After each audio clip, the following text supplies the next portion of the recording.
추미애 당대표의 속교선언으로 더불어민주당 제247차 최고위원회를 속개하겠습니다. 네, 회의를 속개합니다. 추미애 당대표의 발언 듣겠습니다. 오는 13일 판문점에서 남북 고위급 회담이 개최됩니다. 이번 남북 고위급 회담에서는 판문점 선언 이행 상황을 종합적으로 점검하고 제3차 남북 정상회담과 관련된 문제를 협의할 예정입니다. 양국 정상은 두 차례 정상회담을 통해 한반도 평화의 시작을 알렸고 난기류에 빠졌던 북미 대화의 전환점을 마련하기도 했습니다. 동시에 군사 적십자, 체육, 철도, 산림 등 다방면에서 상시로 대화를 이어가며 차분히 한반도 평화를 실현해 나갔습니다. 중간중간 크고 작은 난관도 있었지만 남북은 대화의 끈을 놓지 않고 평화와 번영을 위한 공동의 노력을 이어갔습니다. 이렇게 쌓아온 관계는 튼튼한 신뢰로 다져져서 1, 2차 회담보다 진전되고 발전적인 제3차 정상회담을 만들어낼 것이라 확신합니다. 특히 북미가 비핵화와 종전선언의 선후를 다투는 상황에서 남북 정상회담이 다시 한번 돌파구를 마련해 줄 것을 기대합니다. 아울러 내일은 서울에서 남북 노동자 통일 축구 대회가, 13일은 평양에서 국제 유소년 축구 대회가 각각 개최될 예정입니다. 연이어 개최되는 두 개의 축구 대회는 판문점 선언 이후 첫 민간 교류로서 남북 국민이 진전된 평화를 직접 피부로 체감하는 소중한 계기가 될 것입니다. 특히 151명이란 대규모 인원이 경의선 육로를 통해 방문하는 것은 2011년 김대중 대통령님의 방북 이후에 처음 있는 일인 것입니다. 이번 유소년 선수단의 육로 방문이 끊겼던 남북의 허리를 이어 남북 간 직접 통행을 활성화시키는 시작이 되길 기대합니다. 어제 오전 검찰에 나올 예정이었던 김기춘 전 대통령 비서실장이 검찰의 출석 요구에 불응했습니다. 김 전 실장은 건강상의 이유를 들어서 조사를 받을 수 없다고 검찰에 알렸으나 석방 당일인 6일에는 구치소에서 고무도 당당하게 걸어나온 모습을 보였고 매우 씩씩하게 보였기에 의구심이 드는 것입니다. 또한 석방 전날인 5일 검찰이 구치소를 방문해 조사를 하고자 했으나 거부했던 것으로 알려지면서 국민적 분분을 사고 있습니다. 우리 현대사의 어두운 질곡마다 빠짐없이 등장하는 이런 김 전 실장은 검사, 장관, 국회의원, 대통령, 비서실장 등 요직을 거치는 동안 이 땅의 역사에 반민주, 반역사의 인물로 찍혀 있습니다. 김 전 실장의 법을 이용한, 지위를 이용한 악행은 너무도 많아 일일이 나열하기조차 힘들 정도입니다. 유신 헌법을 만드는 데 일조했고 민청 학년과 인혁당 조작 사건의 중심에 섰고 대통령 선거를 앞두고 지역 감정을 조작하고 부정선거를 모의했던 초원 복집 사건의 장본인이었습니다. 게다가 박근혜 정부에서는 국정원 불법 대선 개입과 문화계 블랙리스트, 세월호 여론 조작, 사법부 재판 의뢰 등의 범죄에 관여했다는 의혹을 갖고 있습니다. 이 정도면 범마라 할 것입니다. 김기춘 전 실장이 해야 할 일은 반자로 위장하는 코스프레가 아니라 용서를 구하고 법의 심판을 기다리는 일이 남아 있습니다. 검찰은 김기춘 전 실장이 만일 3차 소환에도 응하지 않을 경우 체포영장을 발부받았으래도 청와대 법원 행정차관 재판거래 사건의 실체를 낱낱이 밝히고 국민적 의혹 해소에 최선을 다해야 할 것입니다. 양승태 대법원 시절 헌법재판소 무력화 계획을 세웠다는 사실이 드러났습니다. 검찰이 확보한 2015년 법원 행정처 사법정책실이 작성한 헌재 관련 비상적 대처 방안이라는 문건을 보면 당시 대법원이 헌법재판소를 견제하기 위해 헌재의 존립 근거를 위협하는 방안을 검토했습니다. 지금보다 급이 낮은 법관을 헌법재판관으로 추천하거나 헌법재판관 출신을 다시 대법관으로 임명 제청하는 등 대법원 우월주의를 관철하고자 했던 것입니다. 심지어 문건에는 노골적인 비하 전략이라는 용어를 쓰며 그 저급한 의도를 숨기지 않았다는 사실은 매우 충격적이라 하겠습니다. 그 유치하고 치졸함은 헌재의 대법원 판결문 검색 서비스를 차단한다거나 일선 판사들이 헌재 파견 근무를 거부케 하는 내용도 담겨 있다는 것입니다. 이제 양승태 대법원의 적폐를 발본색원하지 않으면 사법부의 신뢰 회복은 물론 사법정의 구현은 절대 불가능할 것입니다. 검찰은 양승태 대법원의 구악과 구태를 철저히 수사해서 반드시 그 책임을 물어야 할 것입니다. 말씀을 마치겠습니다. 홍영표 원내대표의 답을 듣겠습니다.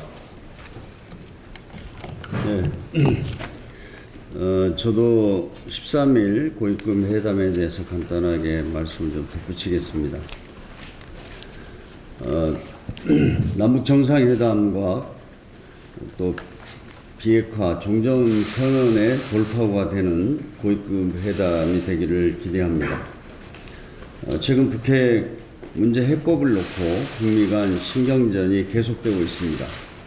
북미 양측이 서로에게 유리한 결과를 이끌어내기 위해 밀고 당기기를 하고 있다는 평이 많지만 언제 어떤 돌발 변수가 나올지 모르는 살얼음판 같은 상황이 이어지고 있습니다. 그런 점에서 제3차 남북 정상회담이 조속히 개최되어야 합니다. 남북 정상이 만나서 교착 상태에 빠진 북미 간 협상의 돌파구를 마련하고 연내 종전선언을 위한 해법을 찾아낼 수 있을 것입니다. 오늘 정부가 북한산 석탄 반입 논란에 대한 조사 결과를 발표합니다. 그동안 이 문제에 대해 사실과 다른 억측과 왜곡이 난무했습니다. 오늘 조사 결과를 발표하는 것을 계기로 더 이상 근거 없는 의혹 제기나 정치 공세가 되풀이되지 않아야 합니다. 어제 미 국무부가 논평에서 밝혔듯이 우리 정부는 유엔 안보리 제재 결의를 충실히 이행해 왔습니다. 미국 측과 공조를 통해 지난해 10월부터 북한산 석탄 반입 의혹 선박 9척에 대해 정해진 절차대로 조사를 진행해 왔습니다. 일부에서는 정부가 의심 선박을 억류하지 않았다고 이야기합니다. 하지만 안보리 결의에 따르면 선박 억류는 북한산 석탄임을 알고도 고의로 운반했다는 합리적인 근거가 있어야 합니다. 그런데 이번 선박들은 여기에 해당하지 않습니다.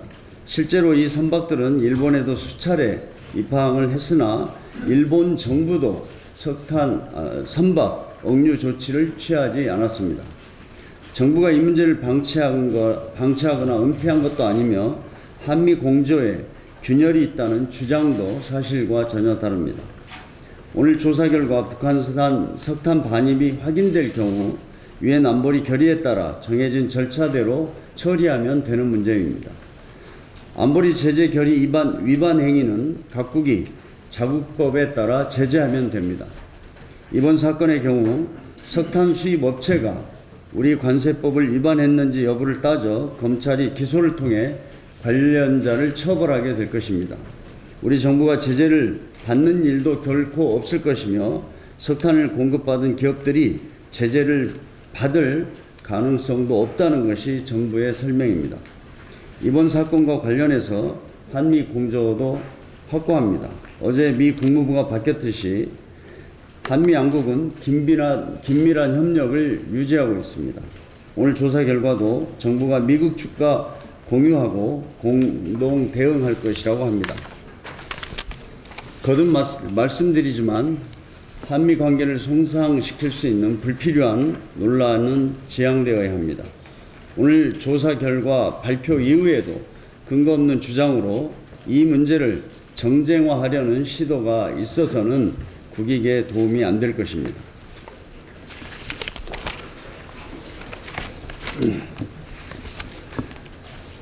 탈원전 정책에 대한 자유한국당의 비판이 도를 넘고 있습니다. 어제 김병준 비대위원장이 경주 한수원 노조를 방문해서 탈원전 폐기를 주장했습니다. 특히 자유한국당 의원은 문재인 대통령은 원전 문제만 하더라도 탄핵 사유가 될 것이라는 막말까지 했습니다. 자한당의 비판은 사실관계도 맞지 않고 근거도 없는 주장입니다. 명확한 근거 없이 비판만 하면서 탄핵까지 운운하는 것은 도를 넘어선 정치 공세이자 전형적인 혹세무민입니다. 팩트체크 해보겠습니다. 자한당은 세계적으로 원전을 늘리는 추세라고 주장합니다. 그러나 OECD 회원국 중 70%에 달하는 25개국이 원전이 없거나 원전 감축을 추진하고 있습니다. 전력 수급에 문제가 생길 것이라는 주장도 합니다. 하지만 탈원전 정책은 앞으로 60년에 걸쳐 단계적으로 원전을 축소해 가는 계획입니다. 당장 몇 년 안에 원전을 없애자는 것이 결코 아닙니다. 또한 2023년까지는 5기의 신규 원전이 새로 지어지기 때문에 원전 비중이 급감하는 것도 아닙니다. 자한당은 월성 1호기 조기 폐쇄도 잘못된 결정이라고 합니다. 그러나 월성 1호기는 지난 10년간 가동할수록 적자가 누적되어 왔습니다. 2008년 이후 연평균 적자는 1,036억 원에 달합니다. 경제성도 없고 안전성도 없기 때문에 외부 전문기관의 자문에 따라 폐쇄 결정을 내린 것입니다. 그렇다면 자한당의 주장 중 팩트에 근거한 것은 전혀 없습니다. 오로지 정부 여당의 발목만 잡겠다는 의도라고밖에 생각할 수 없습니다.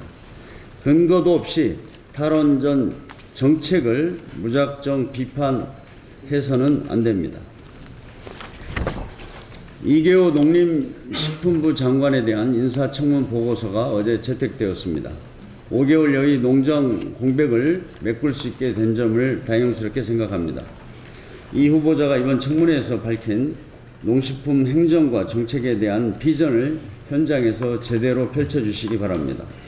무엇보다 사상 유례없는 폭염으로 농업 현장의 시름이 깊습니다.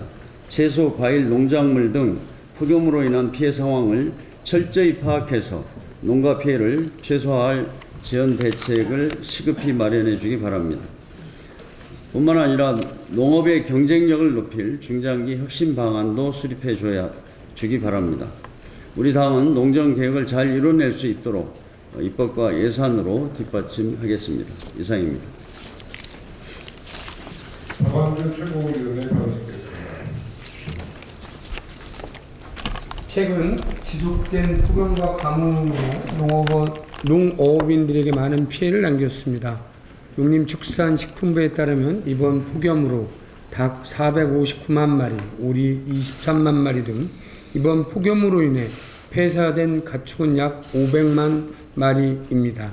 또한 농작물 피해 면적은 총 1735헥타르로 약 525만 평에 달합니다. 또한 장기적 폭염으로 인한 농산물 가격 상승으로 인한 서민들의 고통도 커져가고 있습니다. 9일 한국농수산식품유통공사에 따르면 양배추 가격은 지난달 2,967원보다 117%가 오른 6,466원이고 배추 가격은 5,770원으로 지난달 3,098원보다 약 86%가 상승했습니다. 정부가 폭염 대응 농축산물 수급 안정 비상 TF를 꾸리고 농수산물 수급 조절에 나서고 있지만 매년 정부의 대응에 아쉬움이 남습니다. 여름철 날씨 상황에 따른 수급 조절 실패가 어제 오늘의 일은 아니지만 폭염과 가뭄으로 농지와 농심이 쩍쩍 갈라지는데 정부의 대책은 아직 농심을 달랠 수 없어서 안타깝습니다. 어제 농림축산식품부 장관 이계호 후보자의 청문 보고서가 채택됐습니다. 이계호 장관의 취임을 적극 환영하며 폭염과 가뭄으로 인한 농민의 피해를 최소화하기 위한 다각적인 노력과 장기적 대책을 강구해 주시기를 바랍니다. 자유한국당 1948년 건국론 주장은 반역사적, 반헌법적 주장입니다. 제73주년 광복절이 이제 일주일도 남지 않았습니다. 대한민국 국민의 한 사람으로서 순국 선열들의 조국을 위한 헌신과 숭고한 희생정신을 다시금 떠올리며 이분들의 고귀한 헌신과 희생에 부끄럽지 않은 후손이 되겠다는 다짐을 새롭게 다져봅니다. 그러나 광복절을 앞두고 제1야당인 자유한국당이 최근 각종 세미나와 토론회를 통해 1948년 건국론을 또다시 수면 위로 내세우며 반역사적이고 반헌법적인 주장을 계속하고 있는 것에 대해 깊은 유감을 표합니다. 부끄럽습니다. 우리 헌법에 분명 그 전문에 3.1운동으로 건립된 대한민국 임시정부의 법통을 계승한다고 명시하고 있습니다. 아울러 항일 독립운동의 역사는 대한민국 국민이라면 그 누구도 부정할 수 없는 자랑스러운 역사 중의 역사입니다. 그러나 자유한국당이 스스로 헌법을 부정하는 것도 모자라 대한민국 건국의 역사를 퇴보시키려는 어리석은 시도를 자행하는 모습을 바라보는 국민은 도대체 어느 나라 정당이냐고 묻지 않을 수 없습니다. 이제 내년이면 1919년 임시정부 수립을 기점으로 건국 100주년을 맞이하게 됩니다. 건국 100주년을 맞아 더 이상 1948년 건국론을 둘러싼 소모적인 논쟁은 그만두고 대한민국의 새로운 100년의 역사를 준비해야 할 시점입니다. 자유한국당이 대한민국의 공당이라면 이제 헌법과 역사를 부정하는 행태가 아닌 새로운 대한민국의 100년을 준비하는 일에 함께해 줄 것을 거듭 촉구합니다. 이상입니다. 김관석 최고위원님 발언주시겠습니다.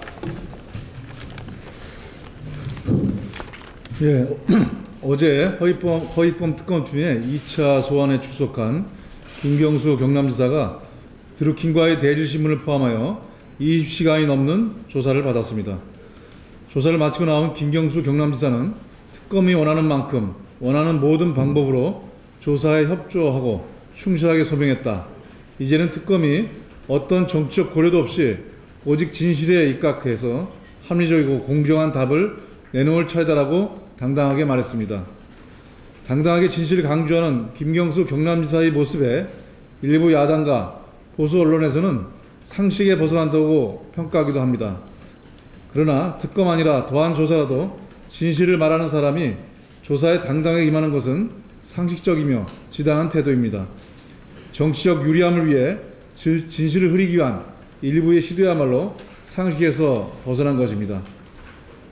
또한 허위범 특검팀의 지금까지의 행태는 다분히 성과내기에 급급한 정치특검이라고 말해도 모자람이 없습니다. 불의한 취지로 저급한 여론조작을 자행한 드루킹 일당에 의존하여 진실을 말하는 정치인을 어떻게든 엮어서 성과를 내보고자 안간힘을 써보는 듯합니다. 특히 지난 6일 18시간에 걸친 고강도 밤샘 조사를 마치자마자 불과 몇 시간도 지나지 않아 2차 소환 조사 방침이라고 대대적으로 예고하거나 김경수 지사와 드루킹 간의 대질신문 가능성 등을 언급하는 등 언론 플레이만 급급한 모습은 그동안 국민의 지탄을 받았던 검찰의 흘리기를 통한 여론조작을 반복하는 것으로 사법적폐에 해당할 수 있습니다. 이에 일부 야당과 언론 그리고 허위범 특검팀에게 당부합니다. 일부 야당과 언론은 남은 기간 특검이 본질에 맞춘 수사를 할 수 있도록 진실 흐리기를 중지하고 정치적 이득만 생각한 특검 연장 주장을 중단하시기 바랍니다. 또한 허위범 특검팀은 남은 기간이라도 한치의 정치적 고려 없이 본질에 맞춰 진실을 밝힌 수사를 통해 정치특검에 오명을 쓰지 않도록 각별히 노력해 줄 것을 당부드립니다. 무엇이 진실인지 국민과 함께 지켜보겠습니다. 이상입니다.